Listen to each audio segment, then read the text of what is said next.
17 বছরের নির্বাসন থেকে দেশে ফিরেছেন বিএনপির ভারপ্রাপ্ত চেয়ারম্যান তারেক রহমান। তার ফিরে আসার মুহূর্তটাকে রাজনৈতিক পুঁজি হিসেবে ব্যবহার করতে চাচ্ছে বিএনপি। চলছে নেতাকর্মীদের উজ্জীবিত করার চেষ্টা। কিন্তু এই সাময়িক আবেগ উচ্ছ্বাস দিয়ে কি দেশের মানুষকে আশ্বস্ত করা যাবে?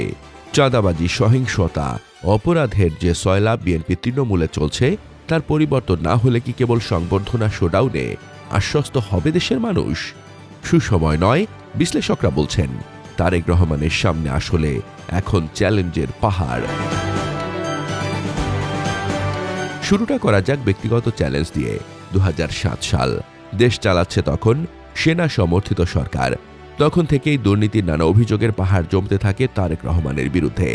হাওয়া ভবন ঘিরে দানা বেঁধেছিল দুর্নীতির চক্র। সেই অতীত সহজে তার পিছু ছাড়বে না। দীর্ঘ 1.5 দশক বিদেশে ছিলেন তিনি, সেটা নিয়েও নানা প্রশ্ন রয়েছে মানুষের মনে। লন্ডনে তার আয়ের উৎস কি ছিল? অনেক প্রশ্ন করেও পরিষ্কার উত্তর মেলেনি আজও। মায়ের চরম অসুস্থতার সময় দেশে আসেননি তিনি। কেন আসেননি সেটাও পরিষ্কার করেননি। এই সব শত প্রশ্নের জবাব দিয়ে মানুষের আস্থা অর্জন করা হবে তার প্রথম চ্যালেঞ্জ। ব্যক্তিগত ইমেজের চেয়েও বড় হয়ে দাঁড়িয়েছে দলীয় চ্যালেঞ্জ। চাঁদাবাজি আর অন্তর্কোন্দল যেন বিএনপির সমার্থক হয়ে গেছে।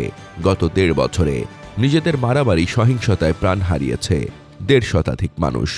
লন্ডনে বসে নামকা ওয়াস্তে বহিষ্কার করা হয়েছে দলের অনেক সদস্যকে, কিন্তু অপরাধ কমেনি এক ফোঁটাও।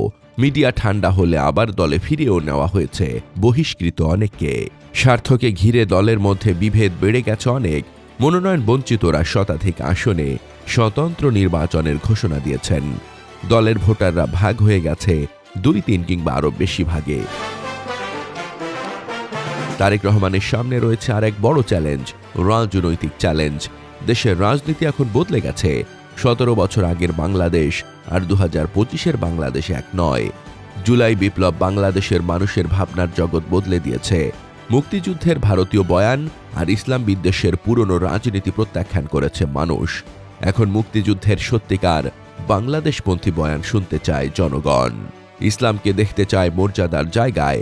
এই চ্যালেঞ্জে এরই মধ্যে ব্যর্থ হয়েছে বিএনপি। তারেক রহমানও বুঝতে পারেননি তরুণ প্রজন্মের মনোভাব। তিনিও মুক্তিযুদ্ধের আওয়ামী বয়ানের ফেরি করতে শুরু করেছেন। 1971 সালে তারা তাদের নিজেদের স্বার্থ রক্ষার্থে কিভাবে লক্ষ লক্ষ মানুষকে হত্যা করেছে, ঠিক যেভাবে পতিত স্বৈরাচার পালিয়ে যাওয়ার আগে হাজারো হাজারো মানুষকে হত্যা করেছিল ক্ষমতা ধরে রাখার জন্য। এই যাদেরকে কেউ কেউ বলে যে একবার দেখুন না এদেরকে, তাদেরকে দেশের মানুষ 71 সালেই দেখেছে। ডানপন্থীদের উত্থানকে আশঙ্কা হিসেবে হাজির করেছেন মুসলিম জনগোষ্ঠীর বিরুদ্ধে। এই ভুলের মাসুল তিনি এড়াতে পারবেন না। ভারতীয় আধিপত্যের বিরোধিতা এখন বাংলাদেশের রাজনীতির প্রধান শর্ত। বিশেষ করে ওসমান হাদির শাহাদাত এই ইস্যুকে আরও গুরুত্বপূর্ণ করে দিয়ে গেছে। এই নতুন রাজনৈতিক বাস্তবতায় চরম ভুল পদক্ষেপ নিয়েছেন তারেক রহমান। ভারতের কাছে দস্তখত নিয়ে দেশে ফিরেছেন তিনি। অন্তত ভারতীয় পত্রিকা আনন্দবাজার স্পষ্ট ভাষায় সেটাই দাবি করেছে। অনেকেই বিষয়টি নিয়ে প্রশ্ন তুলেছেন, কিন্তু বিএনপি বা তারেক রহমান কেউই আনন্দবাজারের খবরের প্রতিবাদটুকু পর্যন্ত জানায়নি। স্বাভাবিকভাবেই এই খবরকে সত্য ধরে নিয়েছে দেশের মানুষ।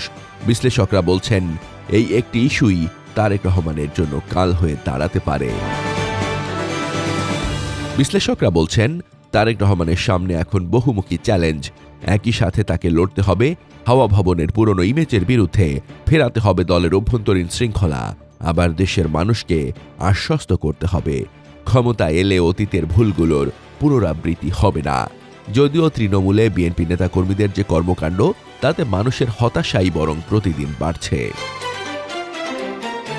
তারেক রহমান ফেরায় বিএনপি এই মুহূর্তে সাময়িক উদ্দীপ্ত হয়ে আছে, কিন্তু দেশের মানুষের আস্থা অর্জন এত সহজ নয়। সাধারণ মানুষ এখন শুধু ক্ষমতার পরিবর্তন দেখতে চায় না, চায় গুণগত পরিবর্তন। তারেক রহমান কি পারবেন বিএনপি তৃণমূলকে নিয়ন্ত্রণ করতে? মেধা আর তারুণ্য নির্ভর নতুন রাজনৈতিক বয়ান তৈরির সক্ষমতা কি তার আছে?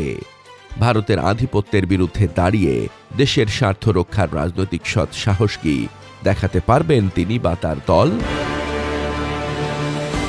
এই প্রশ্নগুলোই ঠিক করে দেবে আগামীতে কি হবে তারেক রহমান আর বিএনপির রাজনৈতিক পরিণতি।